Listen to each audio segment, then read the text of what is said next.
Welcome to another edition of the Buzzer Beater on the Buffoon Sports Talk Network. I'm your host, Troy Alexander. Kind of an interesting episode today. I've actually got a guest on. You're going to call me a guest. I'm going to call you a guest. I'm not a guest. Okay. Well, we've got one of the buffoons, Alex, with us. What's up? Not much, man. How you doing? I'm good. Interesting to be doing an episode finally with someone else talking about the NBA on this special edition on our network. But I'm welcome to come school you. Okay. Well, but I'm ready to just get down to it. All right, let's do it. So the All-Star weekend is happening this weekend. It's Sunday. All-Star game is tonight. And then last night, Aaron Gordon got robbed again. Being the second time in like 3 years he's gotten robbed. He should have 2 trophies at this point. It has none to show for it. And he's got let's say he's got the community win. He's the people's champ. Yeah, like, man, I don't know. Like he even got asked after the game, like, if this is it for him in the slam dunk contest. He said, "Yeah, bro, it's a wrap. I'm gonna try out for the 3-point contest next because he's just tired of getting robbed." I mean, I don't blame the guy. He should have 2 trophies. And I honestly thought his dunks were better than Derrick Jones Jr. No disrespect to DJJ, but I thought Aaron Gordon was the man. I agree. Overall, the dunk contest was actually pretty good compared to some of the past ones. So, sorry, Aaron Gordon. I don't know why you keep getting snubbed, but maybe because you're in a small market is what people will tell you. There's no way. Like, I don't know if he just got robbed. Yeah. That's it. But twice? Twice. Dude, I don't know, man. It's I don't know. I feel bad for Aaron Gordon, and I hope he becomes in a better situation in the NBA too, because he's a good player. He could help a contender for sure. He really could, yeah. Yeah. And then anyway, moving on from the slam dunk contest, I don't want to talk too much about it. The Rising Stars Challenge and then the 3-point contest. So the Rising Stars Challenge was interesting because the finalist was a power forward and a center. That's so interesting. It is. Like, we never really ever see that. And it just kind of shows like the evolution of players in the NBA, like guys that are not supposed to be able to do things but are doing them. Like Bam Adebayo ended up winning the skills challenge, and he's out there hitting threes and just weaving in and out of obstacles and dribbling the ball. And it's cool to see big guys do that. And I'm glad that they're in an era where a lot of people say big men are sort of dying. It's cool to see a center win. I love it. Because I love the center position. Yeah, and the Heat have a budding star in Bam Adebayo, and he's a guy. I don't want to get into the basketball stance of it because it's all-star, but cool that 2 big guys were the finalists. Yeah, I love that. Yeah, it just goes to show that the big guys are being able to handle the ball a lot more. Yeah, and you can kind of thank guys like Kevin Durant and pave the way for players like this, and it's cool to see that. And then for me, the most fun contest for me out of all of All-Star Weekend is the 3-point contest. Yeah, it was amazing. It was. They added that new Mountain Dew shot, which I thought was really awesome. And then the awesome part is how it came down to literally the last shot. Yep. And us Moneyball. Yeah. And we live in Arizona, so me personally, I was rooting for Booker the whole time. Me too. Yeah. So we live in Arizona, and yeah, we were for sure rooting for Booker, but yeah, Buddy Hield, man. Booker had 26 points and Buddy Hield was at 25, and he literally only had 1 shot left, and he knocked it down and beat him, and I was like, It was awesome to see. It was. I was happy for Hield, and I was just honestly happy that it was such a good event, because I feel like all the events have been so good just because it's like a dedication to Kobe. They're playing for so much more, I feel like. It's not just pride. Right. No, it's true. And it'd be really refreshing to see like an all-star weekend, like the entirety of the weekend be played with like actual players trying. Yeah.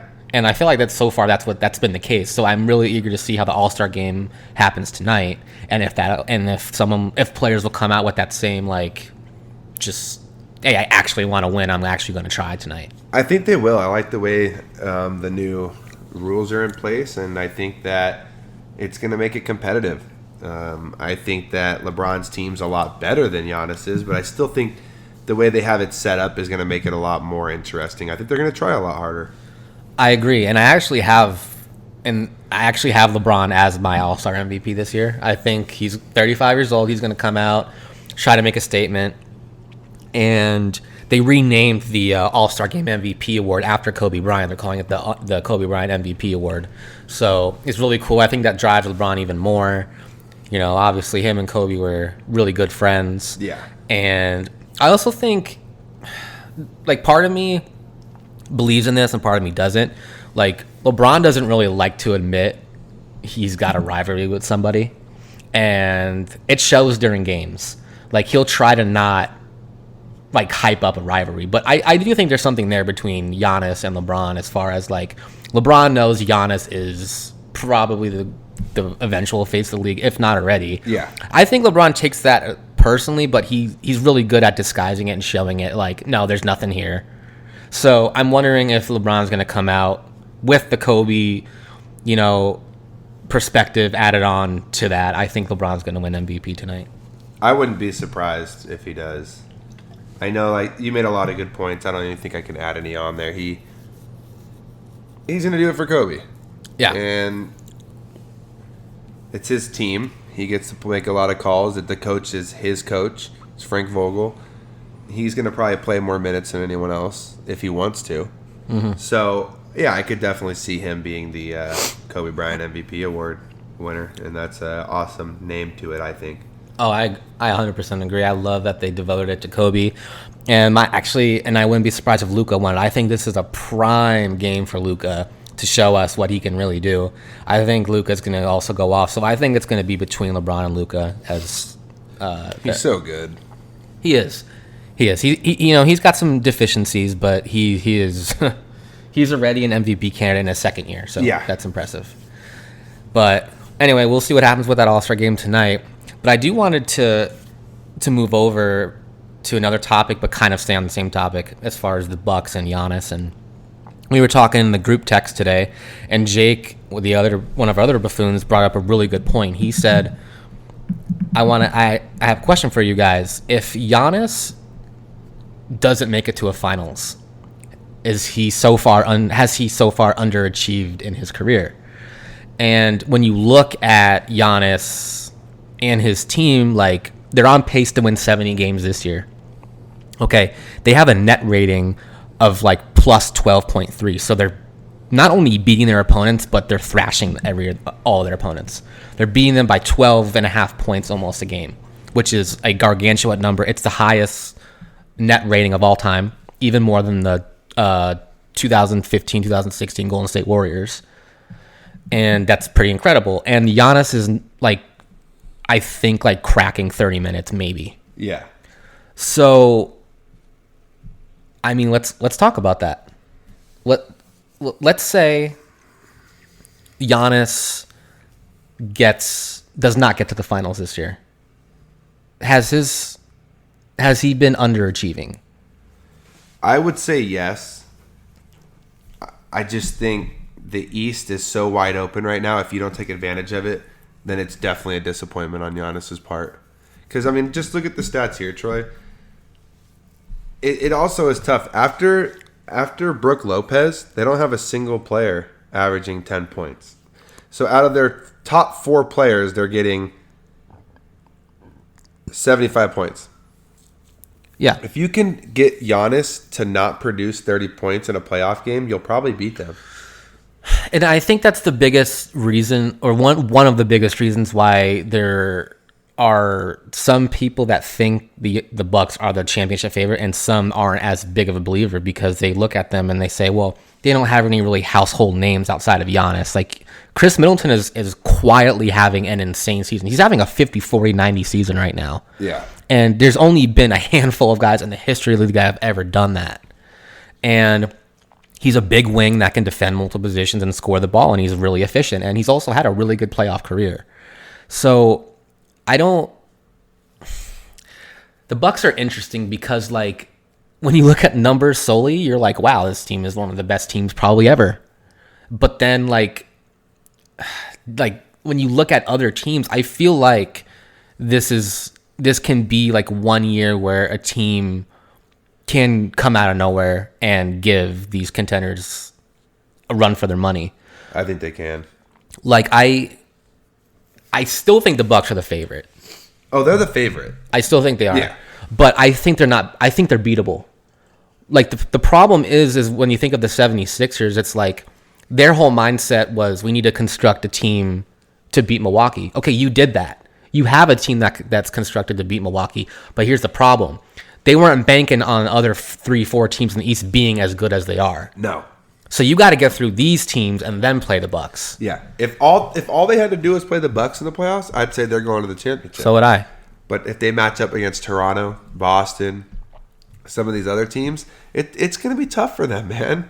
It is. I think it is. And all of you guys know, all the buffoons knew, I'm very, very high on the 76ers. And I still think they are capable. Like, I'm sorry to get off track. I know we were talking about Giannis and the Bucks. No, you're good. But, like, when I look at the 76ers, like, their defense is just too good for me to just completely push them inside and say, no, they're not contenders. Like, their defense is just too good. And we all know when you have a top-tier defense, you always have a freaking chance. So, excuse Alex, he's a little under the weather here. And I'm not counting out the 76ers just yet. But I think the Bucks are the Bucks are obviously more than capable.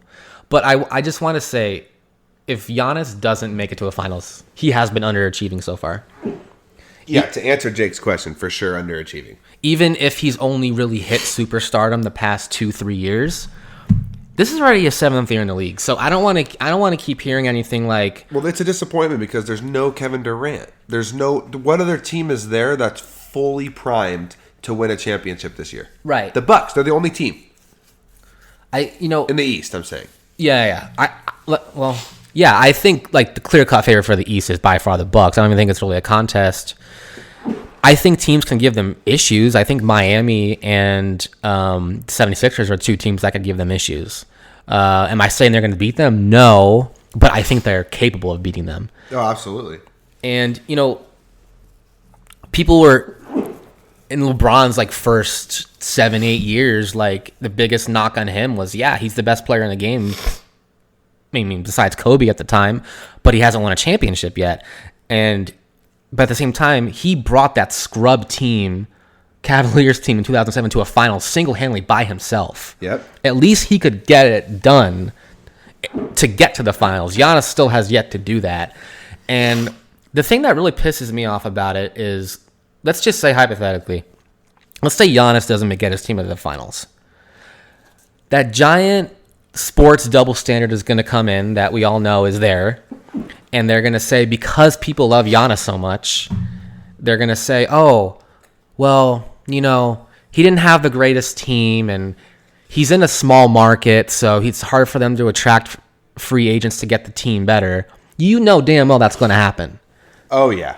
And it's just, I hate it. I hate that because there's a giant double standard in the sports world. And I mean, shit, probably everywhere in life there's a double standard, but especially in the NBA, dude. Like some of these players live on lollipops and rainbows compared to like LeBron or someone like that. Yeah, I would agree with that. So, yes, I for sure think the Bucks will be underachieving, and especially Giannis will be underachieving if they don't make it to the finals. Will you hand me a tissue, Troy? Oh yeah. Thank you. Sorry, guys, I'm having a sneezing attack over here, so I'm gonna let Troy take over for a sec. Okay, well, I don't know. That's enough Buck slander for me, but I had to get it over with. Oh, you're good. This also lets me talk about the 76ers, even though we kind of just beat this drum a little bit, but they're interesting, to say the least. They're interesting because on paper and when you watch them occasionally, you can see that they're contenders. But I saw an interesting number, an interesting metric the other day. They have one of the best defenses, like one or two best defenses in the league when they have the lineup of Horford, Ben Simmons, and Joel Embiid out there. But they also have like the 29th ranked offense when they have those three guys on the court. So that tells you something's obviously not clicking. But lately, they seem to have been finding a little bit of stride. And I think that's in part for the lineup adjustment that Brett Brown has made. He's brought Al Horford off the bench. I mean, it only took 50 games for him to do that, but he finally did it. And you just kind of have to put your foot down eventually and be like, look, I know stylistically Ben and Embiid aren't the greatest fits, but Embiid is the second most dominant player in the East behind Giannis. I mean, Embiid is that good. And Ben Simmons is an absolute freak of a juggernaut on defense. And I just think if you have those two types of players, you have to make that work. And like I said, like 5 minutes ago, when you have that good of a defense, I'm never going to count you out. I'm just never going to count you out. And, you know, I look through the East and I'm just like, and their road record is also atrocious. Like the 76ers, what are they on the road again? I know they're 25-2 at home. 9-19. Okay, see, and they're obviously not going to have home court because no, they're not. Okay, so they're 3 games back of the what is it? They're 1.5 games back of the 4 spot, and then 3 back from the 3 spot. So 4.5. So I don't know if they're going to make that jump because they actually still have sort of a rough schedule left. I think their only chance is they might be able to squeak out the 3, but I can't see them getting past the Raptors. See, I think they can. Not with how they're playing on the road. You know that they're going to have another. Yeah. Out of their next 30 games, they're going to have 10 more losses. At least. I just look at it and you're like, okay, well, you're probably not going to have home court, so you have to win a game on the road. Every series. You have to. You have to. You can win all your games at home, but at that point, you only have 3 home games in the 7-game series because you don't have home court. Yeah. So you got to win one on the road. And a team being 9-19, like they are just a completely different team at home compared to the road. And at times, Embiid kind of just like, I wonder about Embiid. I'm like, his motor, like he just doesn't have that motor to some games. He's so mental, man. Like, I don't think they're soft. I just think, like, and when was it? Simmons. Like, Simmons kind of buckles, like, he kind of isn't the same old Ben Simmons in the playoffs as he is in regular season. Like, he's just not as engaged, it looks like. I don't know if that's just a mental thing for him, but, like, they don't have, like, Jimmy Butler's not walking through that door again. So Ben Simmons is going to have to be that guy now in the playoffs for the Sixers. Good luck, man. That's a lot to rely on. That is. A guy that can't shoot? I know. I'm not saying he's going to have to shoot, but he's going to have to do everything Butler did for them last year, minus shooting, because he's obviously not shooting. Yeah, good luck. So that means there's more pressure on Embiid now as well, because I just don't think they know their identities out there. I feel like Ben Simmons and Joel just, when they're out there together, it just doesn't click for some reason. Well, yeah, and it's like whenever Embiid gets the ball in the post and he just dominates somebody one-on-one, like the first thought that comes to your mind, why not do that every fucking game? Wouldn't the fix to that just be whoever's guarding Ben Simmons double teams on Embiid? So that, because, okay, cool, you leave him wide open for a 3, let him shoot it. Yeah. Well, this was also my stance about how the Sixers should be playing is like you need to bring Horford off the bench because stylistically those 3 together are not a good fit on offense. No, it just doesn't work. And so you bring Al Horford off the bench and you can play like a slow-paced game where where your team is centered around Embiid and you're just feeding Embiid the ball in post. But he doesn't do that every game. He doesn't, for some reason. That's why I said, why not do that every fucking game? And I know it's harder, it's easier said than done to get the ball in the post every game and bang and grind every single game. Yeah, but it seems like it's more mental than it is the capability of being sore or being... Right. So how do you fix that then? You tell Embiid to shoot threes every game? No, because he doesn't want to shoot threes a lot. And then secondly, he's not a great three-point shooter. No, he's not. He's most effective in the paint. On defense and offense, the guy is an absolute monster on both ends of the floor in the paint. So, how do you fix that? And the first thing that comes to mind is, yeah, okay, let's bring Al Horford off the bench and run it through Embiid. But Embiid's doesn't play the way he needs to play every night. He doesn't. So I feel like their best. I mean, Embiid's a freak. I wouldn't want to have to trade Embiid, worst case scenario. But like, it feels like stylistically, the way the NBA is, like starting Horford and Simmons next to each other is the way to go, because you get stops on defense and you're able to just run the floor with Simmons as your facilitator on the fast break. And Embiid sure as hell ain't keeping up with Simmons on the fast break. When that happens, it's always going to be a 4-on-5 at that point. So I don't think you have to get to the point where you need to trade Simmons or Embiid, but this playoffs is going to be very telling, because if you don't get to like at least the conference finals, you got to imagine something's going to happen with this team. Oh, they're breaking it up if they don't get to the conference finals. At the very least, I think they got to get to the third round, because they got to the second. They were a bounce away from getting to the third round last year. But man, I don't know, man. There's an underachieving team. Yeah, that is very underachieving. That's a very now. If you just looked at their home record at 25-2, you'd be like, wow, that team right there is primed for the championship. Wow, that is amazing. And then you see 9-19, and it's just like, yeah, how are you that different of a team? Yeah, that different. And they're super weird. It's like, because you don't know how to gauge them, because they've beaten all the best teams. They have. But they're also awful on the road. So it's like, that's great if you can beat the best teams. But if you're not playing the best teams at home, looking at your home record or your road record, you're not winning any of those games in the playoffs. So what the hell? How do you gauge this team? They're just a weird team. They are weird. And I want to, like, oh man, just looking at them, they're so, like, they've beaten the Clippers, they've beaten the Lakers, and they've beaten the Bucks. They've beaten all three of the best teams that we all think are contenders. They're all at home though, right? Yeah. Yeah. Yeah. Okay. I would have to see. They haven't played the Lakers in Staples yet. No. That's going to be actually a primetime game on Saturday night coming up here soon. Oh, wow. Yeah, so that'll be a big game. Like I said, the road isn't any easier for the Sixers to close the season out. It only gets harder. They have one of the toughest remaining schedules left. Yes. So it's not going to get easier for them. I don't know. I was saying this before the trade deadline. If there was ever a year more wide open, it would be this year.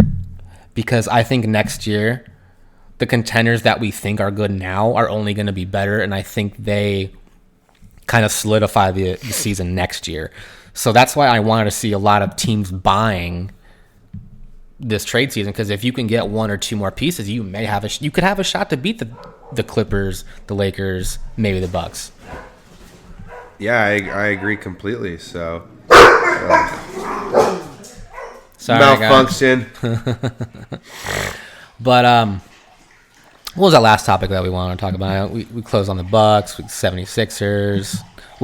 Since this is kind of, we've been talking about weird teams and underachieving, I want to talk about the Rockets next. Let's do that. Okay. So, another weird team. Like, imagine the 76ers Rockets finals. Would that not be the weirdest finals we've ever seen? It would be weird because the 76ers point guard would be the tallest player on the whole team. On the Rockets. And Embiid would make these Rockets look like freaking midgets out there. Like, I just don't think the Rocket thing's going to... I feel like if it is going to work, it'll work this year, and that's it. And why do you say this year? Because I think I almost think they did it a little too early. I feel like if they went with this whole small lineup with like 15 to 20 games left in the season, it would be really hard to combat because it's you got to figure it out. Whereas now they're giving teams roughly 40 games to kind of try to figure out something on who's going to guard Westbrook, how are we going to stop the speed, you know? Well, I find it really interesting because, like, Mike D'Antoni's been wanting to play like this for 10, 15 years. He wanted to go all in Phoenix. And people were telling him he wasn't shooting, and he was shooting too many threes. But he actually wanted to shoot way more threes, and he actually wanted to have a smaller team. But the Suns management didn't go that way. And now they're full on going all in. Daryl Morey and Tillman Fertitta are full on going in on what D'Antoni's vision is, and that's we're going super small, and we're going to have almost everybody out there being able to shoot threes and switch on defense. That's great and everything, but if you're all in on what your head coach is doing and visioning, why have you not been able to have a contract extension with D'Antoni? It's like we're putting all of our eggs in one basket with D'Antoni this year. Yeah. But we stalled on contract talks, and it's kind of looking like this is D'Antoni's last year. And yeah, it's kind like, of weird they wait till now to do this. Right. And I'm a little confused about it. I'm not like, so far the lineup has worked. Teams have had trouble, but I saw when they played Boston the other night, I saw that basically Houston switching everything, which is what you do when you have a small lineup like that. But what I saw Boston do was they waited until Kemba Walker had the ball, and they just kept switching everything until Harden switched on to Kemba Walker, and then Kemba just crossed Harden up like 2 times in a row. And I was like, so basically teams are just going to be waiting for Harden to switch on that team's best player. Okay. And then that team is just going to cross up Harden because we know Harden is not the greatest one-on-one defender, but he's a very good post defender. And so I think that's what teams are going to do. They're just going to keep continuing to switch until they can get Harden on them. Okay. But the thing is it's also worrisome because the point of getting players like Chris Paul and Russell Westbrook is to help James Harden's fatigue level out. But Harden still looks really tired out there. Yeah. He still looks really tired on the court. And it's like, is this a physical thing, or is it the style of play that they have that's just taking a toll on Harden? It might be a little bit to adjust to. It's a lot of running gun. It's like if this is your style of play and your best player is exhausted out there, what the hell are you doing? Because Russell Westbrook sure as shit ain't firing up shots if Harden's tired. I mean, the guy's historically one of the worst 3-point shooters ever. And I don't know, man. I just think come 7 games, when there's a 7-game series and a team has 4 chances at you, I think a team's going to figure them out. And that's what I think. I think they're going to figure it out. Yeah. They're super fun to watch right now. They are super fun to watch. Like, they're just super fast. They switch everything, and they're probably scoring 120 points every game. It's fun. I actually really enjoy watching the Rockets right now. It is fun to watch. I just don't think it's going to be enough. Neither do I. I mean, when their first game with Covington was against the Lakers, and Anthony Davis, you would think like, oh God, Anthony Davis is going to freaking destroy these small guys down there. But the Rockets' idea on defense is we're going to double Anthony Davis when he has the ball, and we're going to force turnovers. Sure, we're going to lose the rebounding battle because we're super small, but we're going to force a lot of turnovers, and we're going to run off the turnovers and score easy baskets. It worked. It worked because the Lakers couldn't figure it out. It was just that one game that they couldn't figure it out. But that goes back to what we were saying. That's just one game. But when a team has 4 shots at you, I think that's a little different. I think teams will figure it out. But I don't know. 76ers and Rockets, man, just weird seasons, weird teams. Just it's entertaining though. It is. I'm so excited for this playoffs, man. I know, me too. If you could like if you could have your way of like picking, I'm just gonna put you on the spot here. If you could have your way of like picking a series in each conference, is there like a specific series you really want to see happen? Lakers, Clippers. Okay. Western Conference Finals. Okay. And 76ers, Bucks. Okay. Eastern Conference Finals. And I want to see the Lakers play the Bucks because I don't want to see them play the 76ers. So you think the Lakers have a better shot at the Bucks than the Sixers? I do. Wow. Damn. It's because who's going to stop Ben Simmons? That's always what I've been wondering. But who's going to stop Giannis? Hopefully someone. Hopefully Dwight and AD can just do something. At least we have pieces to throw at him.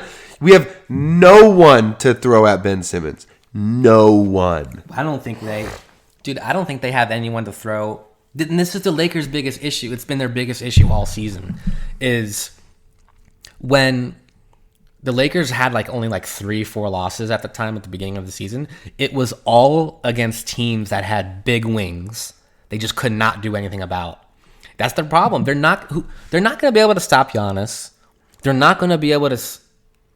Dude, they were struggling to stop Pascal Siakam. No disrespect to Siakam. Siakam's evolved into a top 10 player in the league this year. He's pretty much a superstar at this point. He's an all-star starter. He is, and he's rightfully so. But what do the Lakers do though? When Giannis has the ball, when Ben Simmons has the ball, when Kawhi Leonard has the ball, what does Kyle Kuzma is Kyle Kuzma going to be finally the player that everyone says he is? Kuzma's going to be able to drop 30 points and no, that's not going to happen. I don't know, dude. We're going to have to see. I don't know, man. I think the Lakers have to do something as far in the buyout market. They're not going to find a wing defender at this point, but no, you need some help off your bench because you can't have LeBron doing everything. No, you can't. At 35 years old, I still think LeBron has another gear, and he's going to turn it on in the playoffs. But when Rondo comes in, and it's that second unit, it's hard to watch. Yeah. Just put Caruso in, please. Seriously, Caruso should be taking all of Rondo's minutes. I think all of them. I don't care if LeBron is vouching for Rondo to play or Anthony Davis is vouching for Rondo to play. You just look at the plays. Caruso is a better player than Rondo, and that second unit is just so goddamn ugly and hard to watch. When I watch Kuzma and Rondo play together, I'm just like, oh dear Lord. My eyes are about to hurt. Mirrors are about to be breaking. It's just an awful basketball game to watch. And for all these people that say, oh, Kuzma's this, Kuzma's that. You guys realize the only reason he wasn't traded is because his contract was very small and the Lakers couldn't match any other contracts with him. I think if his contract was bigger, he probably would have been shipped out. That's what I think. Most likely, yeah. I mean, if you look at history of LeBron's teams, he doesn't wait around for young players to develop because he doesn't have the time and he doesn't want to wait. So he's always had teams ship out players that are super young, like Wiggins, Kevin Love trade, Dion Waiters got traded. He stuck with Kyrie Irving because Kyrie Irving's a generational offensive talent. So I get that, but that's just how his teams are. Hopefully Kuzma gets traded during the summer or something, but I don't know, man. I'm stoked. I actually want to